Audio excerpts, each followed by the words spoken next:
There are several organizations whose names come to mind when we think of hackers, and the anonymous group is probably one of them. But did you know that there are a lot of people that are just as wealthy and dangerous, if not even more so, as they are?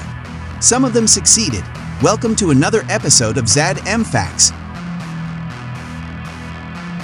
The facts we're going to show you the top 10 most wealthy and dangerous hackers in history. Please subscribe to our channel and like the video if you enjoy it.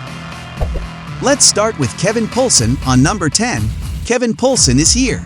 Kevin, also known as Dark Dante, was a well-known hacker. The hacker community was familiar with his evil name. Kevin was an expert at breaking into phone systems, particularly those of radio stations. Only calls from his home were able to connect to the radio station, giving him a lot for several prizes.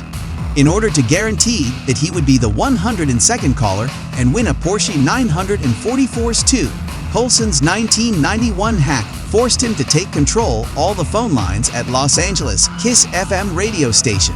At the same time that he won the Porsche and $20,000 from a separate station, the FBI was after him. Kevin received the longest term for cybercrimes at the time, -51 months, in federal prison. Gary McKinnon on number 9. Gary McKinnon gained notoriety in 2002 when a suspicious message reading, "Your security system is trash, and I'm solo. I will continue to disrupt at the highest levels," surfaced on an army computer. He gave the authorities a lot of trouble before they were able to recognize him as Scottish System Administrator Gary McKinnon. He is also charged with planning the largest ever attack of American computer networks, which affected NASA, the Navy, the Air Force, and even the Army. Just think of the harm he could cause if left unchecked.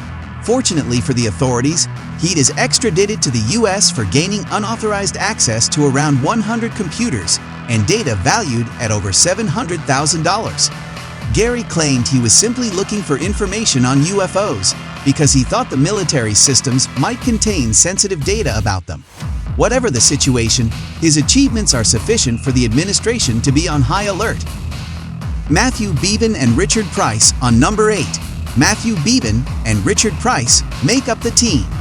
The only pair on our list, they caused the U.S. administration much anxiety in 1994 by repeatedly breaking into the Pentagon's ostensibly secure network.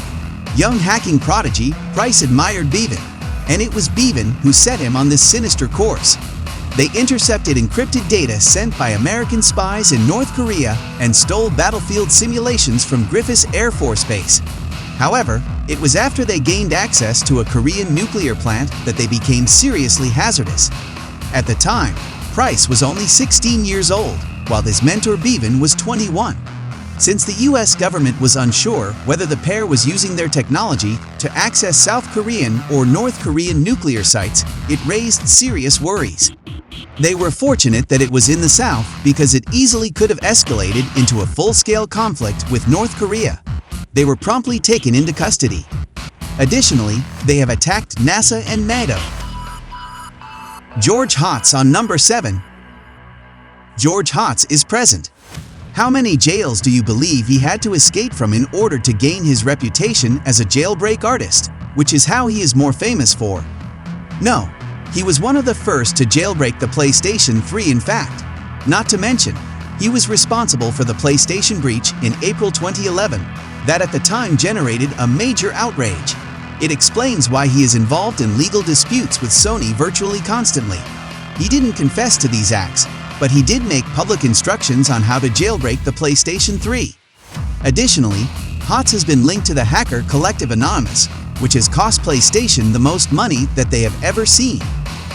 Hotz has denied any ties to the group, saying that running homebrew and learning about security on your device is cool, but hacking into someone else's server and stealing databases of user information is not cool. Even though some of what he said is true, we can only guess as to whether he was intentionally making fun of Sony or was just being honest. Jonathan James on number 6. He was perhaps one of the youngest hackers of his time because he rose to fame at the young age of 16 when he was sentenced to 6 months in prison for hacking. He broke into some of the most well-known government systems, including those of NASA and the Department of Defense. He had access to data worth more than $1.7 million throughout that time. Despite having one of the most infamous starts, he committed suicide almost 10 years later because of worry that he would be tried for crimes he did not commit. He would undoubtedly be listed higher on this list if he were living today. Michael Kals, on number 5. He is also famously referred to as Mafia Boy.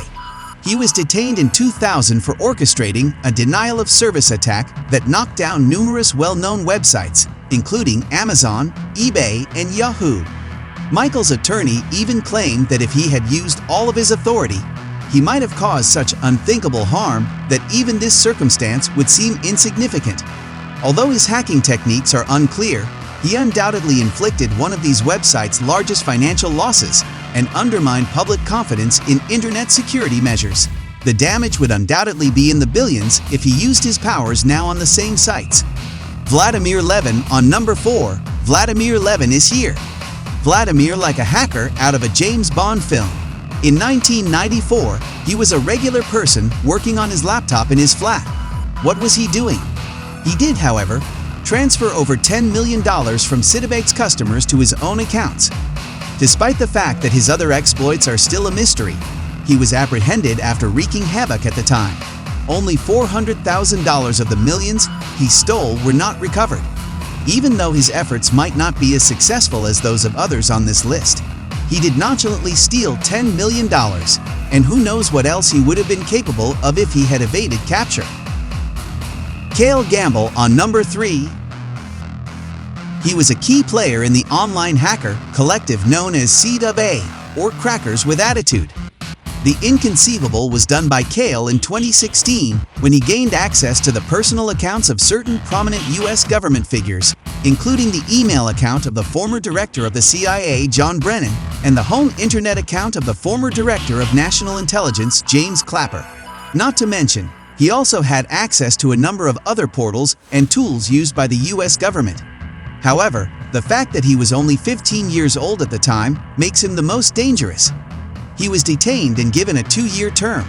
Yet, even after his release, he was prohibited from using a computer or the internet for a whole year.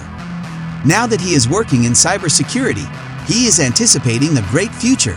Keep your friends near, but your foes even closer, they advise.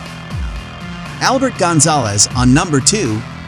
He purchased his first PC at the young age of 12, and within 2 years, he had hacked NASA, leading to a visit from the FBI to his high school.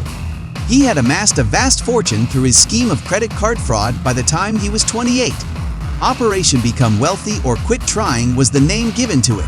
Over 180 million payment card accounts overall from businesses like Dave & Buster's, OfficeMax, and Boston Market were stolen by him.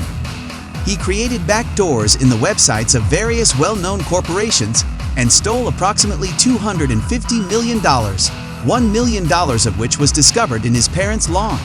He deserves to be on our list because he is renowned as one of the wealthiest and most dangerous hackers ever. Kevin Mitnick, on number 1. Infamously regarded as the most infamous and dangerous hacker ever, Kevin has a long list of online offenses that resulted in a 2-year manhunt that saw numerous arrests and incarcerations. The situation persisted to the point where the hacking community itself revolted and denounced what they saw as a witch hunt. As he conducts security awareness training, Kevin has become the face of hacking and social engineering. Even though Kevin is simply a ghost of what he once was, if he suddenly became as powerful as he once was, there would undoubtedly be serious problems because he was reputed to be the man who could ignite a nuclear war by speaking a code into a phone. This concludes today's video. Give it a like and subscribe if you enjoyed it, and make sure to activate the notification bell. Thanks for watching.